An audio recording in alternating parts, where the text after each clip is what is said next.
केलं आणि मी पक्षाची सेवा केली. आताही माझी इच्छा होती की मला कुठेतरी आमदार एकदा व्हायचं आहे, कारण माझं जेव्हा वय तेव्हा रिटायरमेंटचं नव्हतं. शासकीय कर्मचारी बी रिटायर होत नाही त्या वयामध्ये, ज्या वयामध्ये मी राजकारणातून निवृत्त होत होतो. दुर्दैव आहे की नंदुरबार जिल्ह्यामध्ये आम्ही उभे राहू शकत नाही. जर एकही जागा जनरल राहिली असती कुठली बी, तर कोणाच्या बी समोर उभं राहायची ताकद आमच्यामध्ये आहे. एकदा आजमावूनच घेतली असती, पण परमेश्वराने ती संधी आम्हाला दिली नाही. आताही 2026 मध्ये काहीतरी डिलिमिटेशन आहे.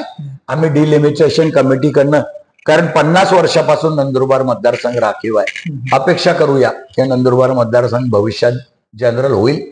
तर नक्कीच कोणासमोर बी, त्यातल्या त्यात गावित परिवाराच्या समोर लढायला जास्त आनंद होईल.